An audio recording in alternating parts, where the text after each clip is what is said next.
You remember that commercial that was like, "What's in your wallet?" And it was, I think it was Capital One. It was always kind of like, "What you got? What you got?" Well, remember I was talking about Paul's pedigree, his religious pedigree, a list, a pretty impressive list. It was like, when you walk into somebody's office and he's got certificates all over the wall, or it's like, "Oh, this guy's pretty smart. He's got some education." That was kind of like Paul in a spiritual way. When I look at the list of what he said, he goes, "Man, if anybody thinks they're impressive, this is what I got. Like, if anyone's boasting in what they have in the flesh, this is what I've got. I can be more confident in." This is what he's saying. He's like, he was circumcised on the 8th day. Boom. Check. Of the people of Israel. Check. Of the tribe of Benjamin. Check. I mean, that was like almost a double check, because that was like impeccable pedigree. Tribe of Benjamin. I mean, that's where King Saul came from, the first king. In fact, his name is Saul. He's named after the king. Also, I remember in the movie Titanic where the rich people were looking down on people because they were new money. They didn't earn it. They just came into it, that kind of thing.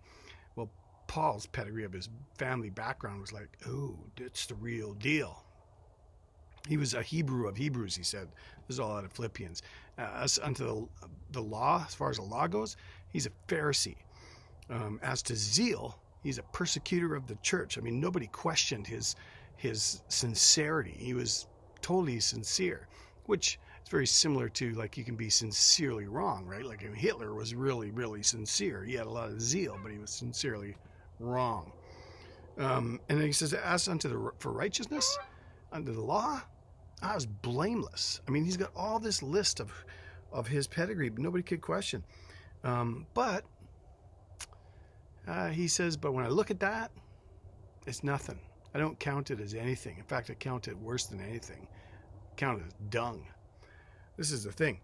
I mean, depending on who you compare yourself to, you can feel good about yourself, or you can look really bad. I remember playing racquetball one time, and I was a pretty good athlete and all that, and I got all decked out in all my gear and had my goggles on, and I was ready to go. And then this missionary guy, he came back from the mission field and never played a game in his life, but he was always one of those guys that whatever he did well. So anyway, he comes out, he's in his jeans and t-shirt, and I'm all decked out and everything, and he starts off and just kind of goes. First game, he beat me 21-4. Second game, it was like 21-8. Then maybe 21-13. I think he was just being kind.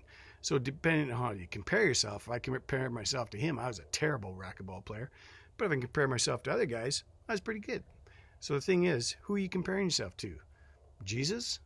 Ah, there's the rub. All of a sudden, we ain't so good.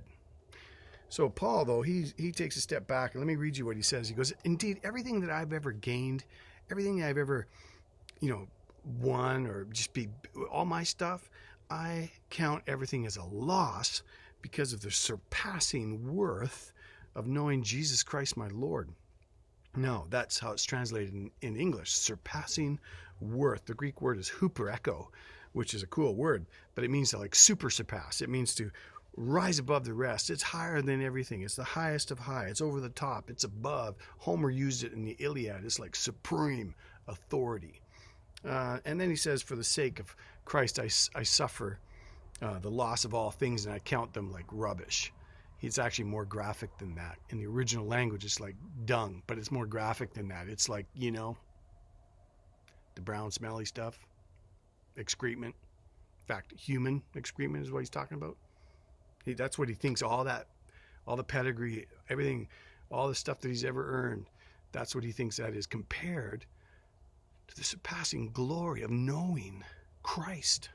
He goes on and he just says, for his sake, I suffered the loss of all these things, and I count them as rubbish in order that I might know Christ. I mean, really know him.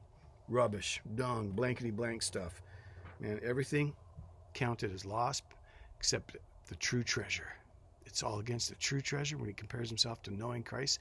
That's what he wants. That's what he wants.